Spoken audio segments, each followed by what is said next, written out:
Hello students, this is the last topic of this chapter and let me tell you कि 2021 में ये topic जो है हटा दिया गया है। तो 2021 के एग्ज़ाम के लिए आपको ये नहीं पढ़ना है, बट नेक्स्ट ईयर जो 2022 का एग्ज़ाम आएगा वहाँ पे बच्चे जो है इस टॉपिक को पढ़ सकते हैं, या फिर जो है अगर आप किसी कॉम्पिटिटिव एग्ज़ाम को देना चाहते हो तो फिर जो है आप ये टॉपिक पढ़ सकते हो, तो आपके लिए बेनिफिशियल रहेगा। इसलिए जो है मैं ये भी टॉपिक कवर कर रही हूँ ताकि अगर कोई भी कॉम्पिटिटिव एग्जाम्स की आप प्रिपरेशन कर रहे हो तो इस टॉपिक को आप पढ़ लो एंड ये जो है आपके लिए बेनिफिशियल रहेगा। तो सबसे पहले हम स्टार्ट कर रहे हैं with the barriers to effective communication. तो यहाँ पर जो है आप ये समझ लो कि 4 तरह के बैरियर्स होते हैं। बैरियर्स का मतलब रुकावट, जिससे जो है आप इफेक्टिव कम्युनिकेशन नहीं कर पाओगे, अपनी बातें जो है सही तरीके से सामने वाले तक नहीं पहुंचा पाओगे। ठीक है, तो यहाँ पर जो है आपको ध्यान रखना है कि ये 4 बैरियर्स आपके रास्ते में न आए एंड आप जो है अच्छे तरीके से अपनी बातें सामने तक पहुंचा दो। राइट, तो पहला बैरियर कौन सा है? पहला बैरियर है सिमेंटिक बैरियर, दूसरा है साइकोलॉजिकल बैरियर, तीसरा है organisational barriers and the fourth one is personal barriers. तो इन चारों के बारे में अब हम डिटेल में पढ़ने वाले हैं। राइट, सिमेंटिक बैरियर्स ये कौन से बैरियर्स होते हैं? ये जो है जनरली जो आप एनकोडिंग और डिकोडिंग करते हो, ठीक है, मतलब कि आप जो है अपने वर्ड्स को अपने आइडियाज को कोई वर्ड का फॉर्म या फिर कोई भी एक शेप जो देते हो, एनकोड करते हो जो आप अपने मैसेजेस को, ठीक है, अपनी सोच को किसी वर्ड्स में लिखते हो या फिर जो है उनको कोई एक लैंग्वेज प्रोवाइड करते हो, इसको हम एनकोडिंग बोलते हैं। एंड सामने वाला जो है उसको जब डिकोड करता है, अगर इसमें कोई भी डिफिकल्टी आ रही है या फिर कोई भी हिंड्रेंस आ रहा है, कोई भी रुकावटें आ रही हैं, तो हम इन बैरियर्स को क्या बोलते हैं? सिमेंटिक बैरियर्स बोलते हैं। जनरली जो लैंग्वेज इश्यूज होते हैं या फिर जो लॉजिक इश्यूज होते हैं, ठीक है, सेंटेंसेस के मीनिंग को समझने से रिगार्डिंग जो इश्यूज होते हैं वो सारे आपके सिमेंटिक बैरियर्स में आते हैं। पहला जो इसमें आपका टाइप ऑफ सिमेंटिक बैरियर है वो है बैडली एक्सप्रेस्ड मैसेज। ठीक है, तो यहाँ पर होता क्या है बैडली एक्सप्रेस्ड मैसेज में? अगर जो है आपने इनएफिशिएंट वोकैबुलरी है आपके पास कि कौन सा वर्ड कब यूज़ करना है, कौन सा वर्ड यहाँ पे आएगा, कौन सा नहीं आना चाहिए, या फिर कोई एक वर्ड यूज़ करने की जगह आपने कोई दूसरा वर्ड यूज़ कर लिया तो आपको दिक्कत आएगी। तो ऐसा जो है आपको नहीं करना है। आपको क्या करना है? आपको एडिक्वेट वोकैबुलरी आपके पास होनी चाहिए कि कौन सा वर्ड कब यूज़ करना है, किस सिचुएशन में कौन सा वर्ड सूटेबल होगा। ठीक है, एंड आपको गलत वर्ड्स जो है यूज़ नहीं करने हैं, या फिर अगर जैसे कुछ सेंटेंसेस में कुछ वर्ड्स बहुत ज़रूरी होते हैं, अगर जो है वो आपने ओमिट कर दिया किसी सेंटेंस में से तो भी जो है दिक्कत आएगी। तो यहाँ पर जो है आपको ये समझना है कि जो भी चीज़ें आप एक्सप्रेस कर रहे हो वो अच्छे तरीके से आप बताओ, आप जो है कंप्लीट इंफॉर्मेशन दो। अगर जो है आप जैसे कोई भी एक सेंटेंस होता है ना, उसमें कॉमा अगर इधर का उधर लग गया तो सेंटेंस की मीनिंग चेंज हो जाती है। जैसे मैंने बोला रुको मत जाओ, ठीक है, मीन्स कि आपको रुकना है, जाना नहीं है। ठीक है, अब मैंने बोला रुको मत जाओ, तो ये क्या हो गया? आपको रुकना नहीं, आपको जाना, मीन्स कॉमा इधर का उधर हो गया तो मीनिंग चेंज हो गया। अगर यही चीज आपने यहाँ पर गलत कर दी, आपने मैसेज जो है अपना गलत एक्सप्रेस कर दिया, तो मतलब उसका चेंज हो जाएगा एंड जो आपका पर्पस है वो फुलफिल नहीं हो पाएगा। नेक्स्ट हम बात करते हैं सिंबल्स विद डिफरेंट मीनिंग्स। तो ऐसे कुछ वर्ड्स होते हैं, ऐसे कुछ सिंबल्स होते हैं जिनकी मीनिंग अलग अलग होती है। जैसे कि मान लो मैंने बोला टेप, ठीक है, तो कौन सा टेप? सेलो टेप, या फिर जो जिसमें हम गाना सुनते हैं वो टेप, या फिर कैसेट को भी आप टेप बोलते हो, राइट, तो या फिर जो मेजरमेंट वाला टेप आता है वो टेप। तो कौन सा टेप? मैंने बोला पीस, कौन सा पीस? टुकड़े वाला पीस, शांति वाला पीस, ठीक है, मटर के दाने वाला पीस, कौन सा पीस? तो ऐसे कुछ वर्ड्स होते हैं जिनकी अलग अलग मीनिंग्स होती हैं एंड उसको मिस इंटरप्रेट किया जा सकता है। अब यहाँ पर जो है मैं एक एग्जाम्पल आपको कोट करने जा रही हूँ। जैसे मैंने बोला are you workman, tell me about your functions, ठीक है। तो ये फंक्शंस का मतलब क्या है यहाँ पर, तो यहाँ पर जो है बंदा पूछना चाह रहा है कि आप जो है आप क्या क्या फर्दर काम करने वाले हो अपने ऑर्गेनाइजेशन में, आप फर्दर जो है आपका आगे का प्रोग्राम क्या है, आप आगे क्या क्या काम करने वाले हो। अब बंदे को समझ में आ रहा है कि मेरी तो शादी होने वाली है एंड जो हमारे बॉस हैं ये जो है मेरी शादी के फंक्शन के बारे में पूछ रहे हैं। फंक्शन मतलब कि यहाँ पे क्लियर नहीं हुआ ना, फंक्शन कौन सा फंक्शन, तो यहाँ पर जो है कंफ्यूजन हो सकती है। नेक्स्ट हम बात कर रहे हैं फॉल्टी ट्रांसलेशन की, ठीक है। अब जैसे कि बहुत बार होता क्या है कि मान लो कि मुझे इंग्लिश नहीं आती, आपको हिंदी नहीं आती, तो मैं अगर इंग्लिश में मतलब कि अगर मैं अपनी लैंग्वेज में कुछ बोल रही हूँ वो आपको समझ में नहीं आएगा एंड आप जो समझना चाहते हो वो मैं आपको समझा नहीं पाऊंगी। तो बीच में हमें एक ट्रांसलेटर रखना पड़ेगा। सपोज मैं हिंदी में बोल रही हूँ कुछ भी, ठीक है, वो ट्रांसलेटर क्या करेगा, मेरे सारे हिंदी के सेंटेंसेस को आपको इंग्लिश में ट्रांसलेट करके बताएगा, राइट। एंड जो आपके डाउट्स होंगे जो आपने मुझसे इंग्लिश में पूछा उसको ट्रांसलेट करके वो ट्रांसलेटर मुझे हिंदी में बताएंगे। तो अगर वो ट्रांसलेटर प्रोफिशिएंट नहीं हुए, वो सही से मेरी बात ट्रांसलेट करके आपको नहीं समझा पाए या फिर जो है आपकी बात मुझे सही से नहीं समझा पाए, तो यहाँ पर इशू आएगा, राइट। तो आपने जो है मूवी देखी होगी हाफ गर्लफ्रेंड, तो वहां पर जब माधव को स्पीच देनी होती है देन वो जो है पूरा इंग्लिश में स्पीच प्रिपेयर करते हैं, इंग्लिश में जो है पूरा कोशिश करते हैं बोलने की, क्योंकि अगर वो वहां पर उन्होंने क्या कहा था, ही सेड कि अगर मैं कोई ट्रांसलेटर रखूंगा तो मैं अपनी फीलिंग्स जो है सामने वाले को समझा नहीं पाऊंगा। तो इसी तरीके से कोई अगर फॉल्टी ट्रांसलेटर आ गए और वो उतने प्रोफिशिएंट नहीं है, वो उतने अच्छे से ट्रांसलेट नहीं कर पा रहे हैं, तो हमारे बीच में मिसकम्युनिकेशन हो सकती है। नेक्स्ट हम बात करें अनक्लैरिफाइड अजम्पशंस की। तो यहाँ पर जो है अनक्लैरिफाइड अजम्पशंस की कोई एक चीज बोली गई और रिसीवर ने उसको कुछ और ही समझ लिया। मैंने कुछ बोला आपको एंड उसकी ढेर सारी मीनिंग्स हो सकती थी, सामने वाले ने उसमें से कोई एक मीनिंग समझ के कुछ और ही इंटरप्रेट कर लिया। अब जैसे मान लो कि मैं एक एग्जांपल दे रही हूं, बॉस ने कहा he should submit it in the morning, ठीक है। तो बॉस का ये क्या मतलब था, सबमिट रिपोर्ट टुमारो पॉजिटिवली, ठीक है। तो यहाँ पर बॉस ने बोला submit the report tomorrow positively, उनके दिमाग में ये चल रहा है कि अच्छा तो ये जो है हमें आकर के मॉर्निंग में रिपोर्ट सबमिट कर देगा। अब जो बंदा है जिसको ये रिपोर्ट सबमिट करने के लिए बोला गया उसको तो ये पता ही नहीं है कि कल जो है सुबह जमा करना है, दोपहर में जमा करना है कि शाम में जमा करना है। कल मतलब मैं कल की डेट में कर दूंगा, चलो मैं शाम तक कर दूंगा। तो यहाँ पर जो है एक थोड़ा सा क्लैश आ जाएगा।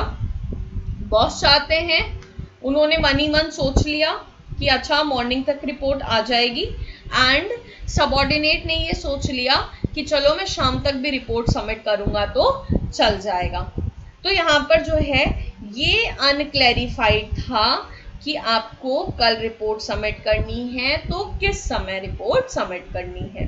अब जैसे एक और एग्जांपल लेते हैं, टेक केयर ऑफ गुड्स, ठीक है। तो टेक केयर ऑफ गुड्स का मतलब क्या है, दो चीजें हो सकती हैं कि या तो गुड्स का ध्यान रखो या फिर जो है उनकी क्वालिटी से रिलेटेड हो सकता है कि अच्छी क्वालिटी का गुड्स बनाओ।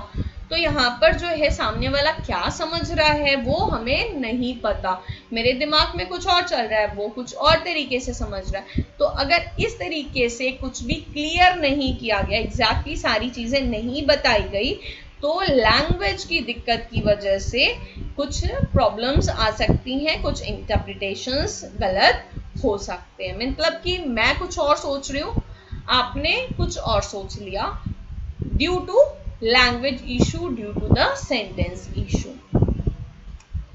Next is technical jargon.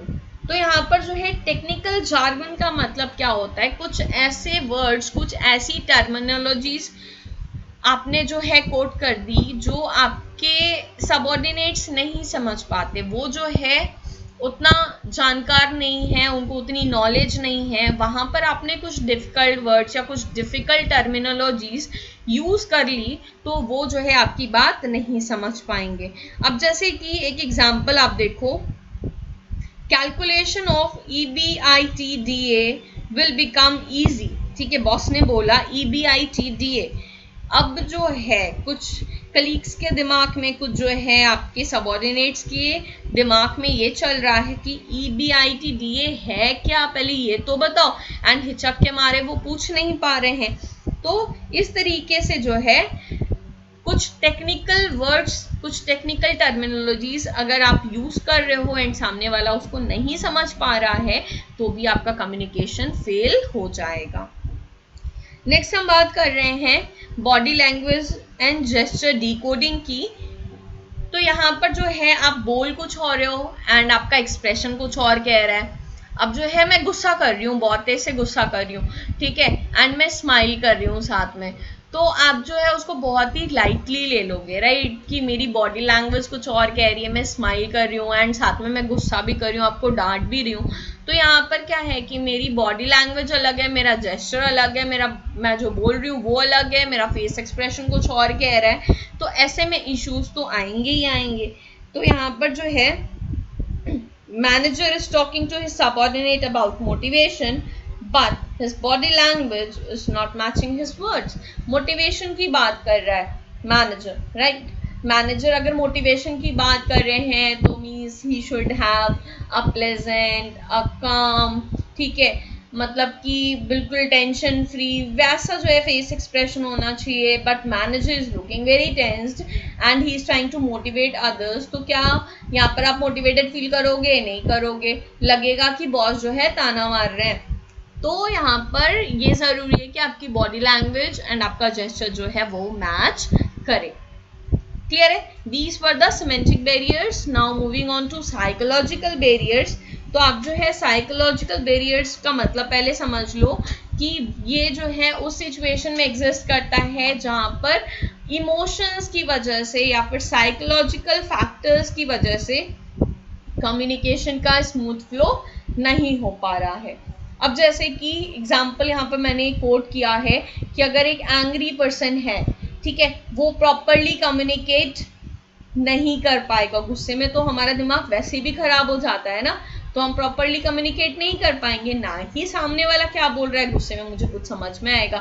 तो यहाँ पर जो है इस तरीके के कुछ बैरियर जहाँ पे आपका माइंड काम नहीं कर रहा है, आप किसी इमोशनल स्ट्रेस में हो, ठीक है, उस समय जो है आपसे हो सकता है कि आप जो है कुछ और समझ लो या फिर आप प्रॉपरली कम्युनिकेट ना कर पाओ। तो ऐसे जो बैरियर्स होते हैं उनको हम क्या बोलते हैं? साइकोलॉजिकल बैरियर्स बोलते हैं। इसमें जो है कुछ पॉइंट्स हैं आपके। पहला है प्रीमैच्योर इवैल्यूएशन। प्रीमैच्योर, अभी जो है वो मैच्योर हुआ ही नहीं था, मतलब कि पूरी बात बोली ही नहीं गई थी, मैंने आधा बोला कि उसने पूरा समझ लिया, ऐसी वाली सिचुएशन। मैंने जो है अभी कुछ चीजें मैं बोलना ही शुरू की थी, मेरे एक दो वर्ड से ही आप कुछ और एज्यूम कर ले रहे हो, ठीक है, तो इसको हम बोलते हैं प्रीमैच्योर इवैल्यूएशन। अब एक एग्जाम्पल देख लो प्रीमैच्योर इवैल्यूएशन का कि ma'am please listen to my new promotional plan. ठीक है, एक बंदा बोलता है अपने बॉस से कि मैम प्लीज आप जो है मेरा जो है नया प्रमोशनल प्लान सुन लीजिए। बिना सुने ही मैम ने ये दिमाग लगा लिया कि इसको जो है मार्केटिंग के बारे में कुछ नहीं आता एंड वो वहां से चली गई। ठीक है, तो ये क्या हुआ? प्रीमैच्योर। अभी तो मैंने कुछ बोला ही नहीं था, मैंने बोलना ही शुरू किया था कि आप पूरा समझ लिए। This is premature evaluation. दूसरी हम बात करते हैं लैक ऑफ अटेंशन की। ठीक है, लैक ऑफ अटेंशन की मतलब कि यहाँ पर मेरा दिमाग पहले से ही कहीं और है, मैं कुछ और सोच रही हूँ, मैं कुछ और ही चीज़ों में खोई हुई हूँ एंड आप जो है बहुत इंपॉर्टेंट बात मुझसे डिस्कस कर रहे हो, मेरा दिमाग पहले ही कहीं और चल रहा है, तो उस केस में कुछ भी समझ में नहीं आने वाला। जैसे मान लो कि आप ये वीडियो सुन रहे हो, ठीक है, तो वीडियो सुनते समय जो है आप पहले ही कुछ और सोच रहे हो कि ये नहीं आएगा एग्जाम में, इसको क्या करेंगे पढ़ के, क्या करेंगे सुन करके, तो यहाँ पर जो है आपका टेंशन यहाँ है ही नहीं, या फिर जो है आप जो है आपका जो है घर पे किसी से झगड़ा हो गया, आपके दिमाग में वही झगड़ा झगड़ा झगड़ा चल रहा है, तो आप ये वीडियो भी साथ में देख रहे हो तो आपको कुछ भी समझ में नहीं आएगा। तो यहाँ पर हम बात करें लैक ऑफ अटेंशन, मतलब कि आप पहले से ही किसी और काम में घिरे हुए हो, परेशान हो, तो आप जो है दूसरी बात कहाँ से सुन पाओगे, आप पूरी अटेंशन के साथ जो है वो चीजें ग्रास्प कर ही नहीं पाओगे। नेक्स्ट हम बात कर रहे हैं लॉस बाय पुअर रिटेंशन। तो होता क्या है ना कि हमारी याददाश्त बहुत कमजोर होती है, हम जो है बहुत सी चीजें रिटेन नहीं कर पाते, बहुत लंबे समय तक हमें याद नहीं रहती। तो यहाँ पर यही चीज है लॉस बाय पुअर रिटेंशन। आपको मैंने कुछ बोला एंड आप जो है उसको भूल गए, आपने फर्दर बोला ही नहीं। मैंने जो है आपको बोला कि आप अपने सबऑर्डिनेट से ये काम करवा लेना, आपने मेरी बात तो सुनी, वहां पे बोल दिया ठीक है, एंड आप अपने सबऑर्डिनेट को बोलना ही भूल गए, आपको ध्यान ही नहीं था, ठीक है। तो इसको हम बोलते हैं लॉस बाय पुअर अटेंशन। तो ये भी एक तरीके का बैरियर होता है। और लास्ट पॉइंट है इसका डिस्ट्रस्ट। तो यहाँ पर जो है बहुत बार क्या होता है कि दो लोग एक दूसरे को ट्रस्ट नहीं करते, हमेशा लगता है कि अगर ये बोल रहा है तो झूठ ही बोल रहा होगा। तो ऐसी सिचुएशन में भी अगर कोई इंपॉर्टेंट बात है वो सच भी बोल रहा है तो झूठ ही माना जाएगा, एंड हो सकता है कि यहाँ पे भी कम्युनिकेशन आपका लैक कर जाए।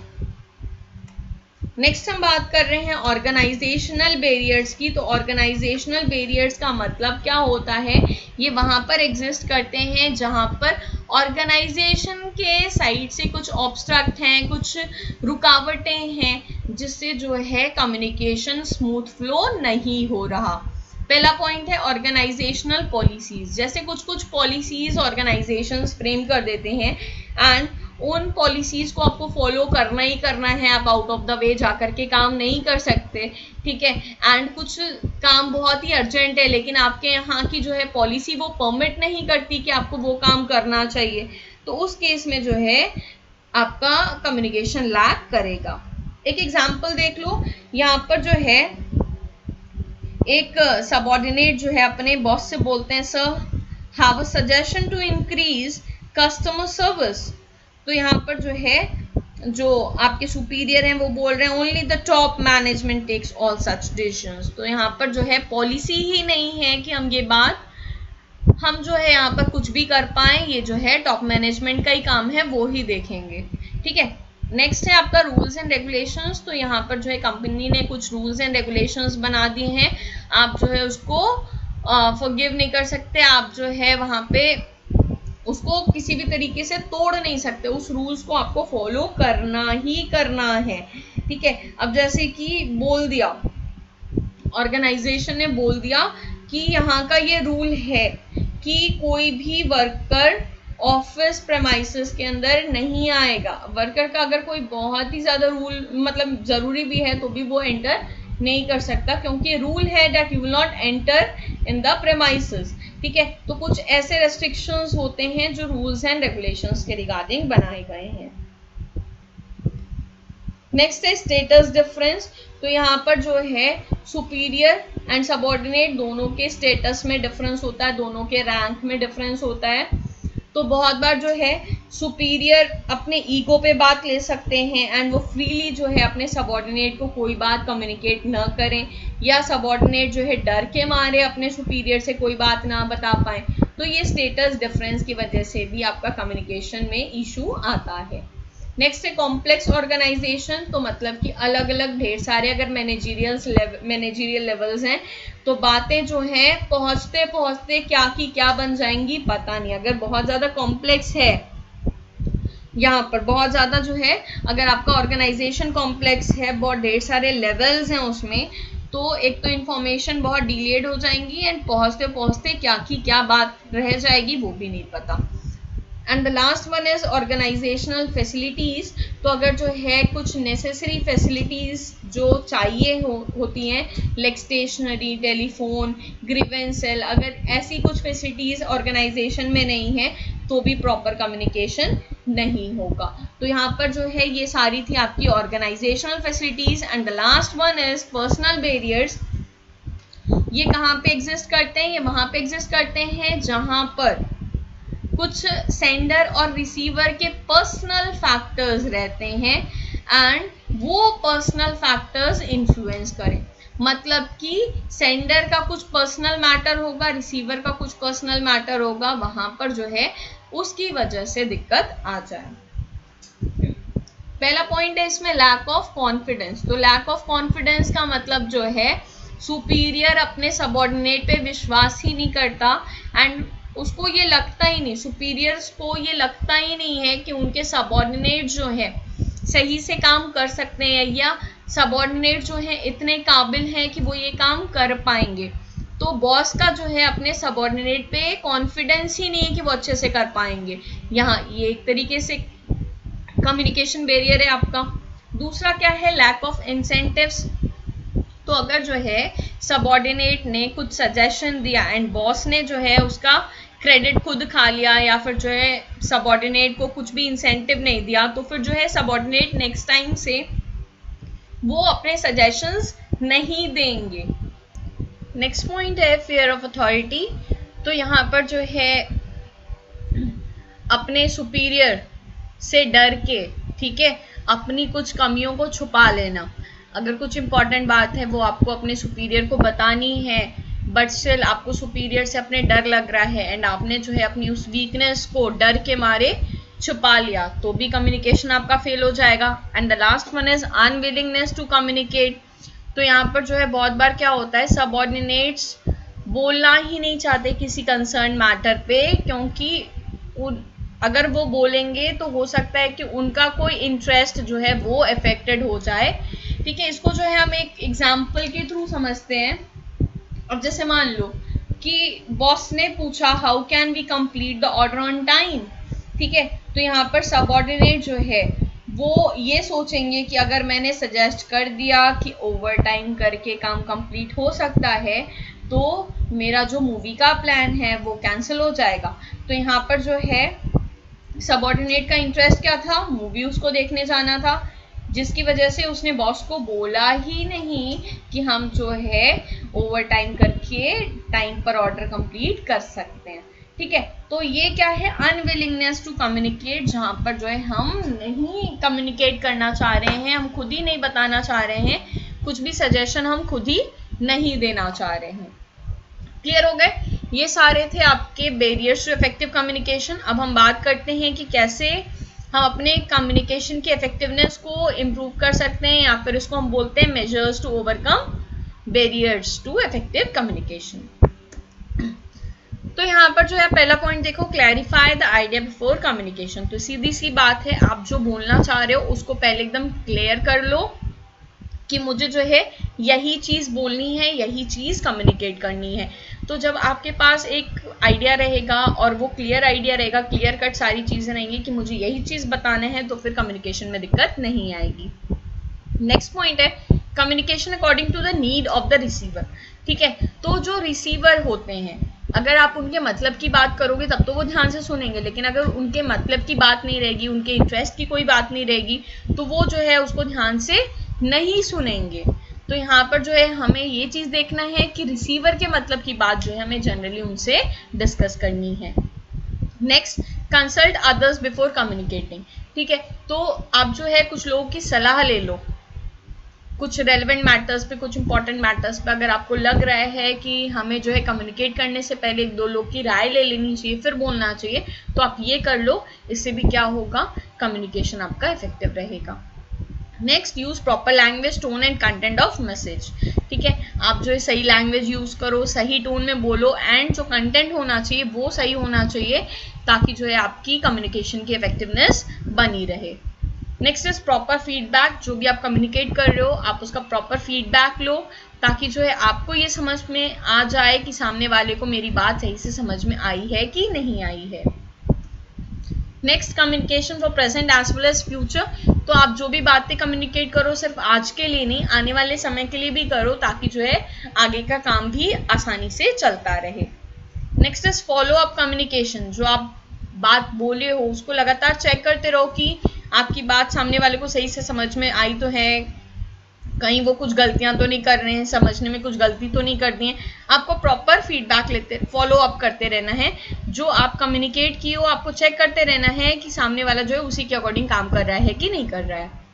Next is good listener. तो कम्युनिकेशन का सबसे इंपॉर्टेंट पॉइंट होता है कि अगर आप गुड लिसनर हो, अगर आपने सारी चीजें अच्छे से सुनी है, समझी है, तब जो है आप सारी चीजें अच्छे से परफॉर्म कर सकते हो। नेक्स्ट ओपन माइंड, ठीक है, आपको जो है प्री मैच्योर इवैल्यूएशन नहीं करना है, आपको थोड़ा सा ओपन माइंड होकर के काम करना है, जो भी कम्युनिकेट करना है थोड़ा सा ओपन माइंड होकर के करना है। नैरो माइंड रह करके आप जो है हर चीज पे अगर गुस्सा करोगे तो ये बात भी गलत है। Next is completeness of message. तो आप जो है आधा अधूरा मैसेज किसी को भी मत भेजो, अनक्लैरिफाइड असम्पशंस मत लगाओ, ठीक है, आप जो है मैसेज कंप्लीट भेजो। अगर मैसेज कंप्लीट रहेगा तो सामने वाले को पूरी बात अच्छे से समझ में आएगी। Thanks for watching the video, keep studying, keep rocking, have a good day, bye bye.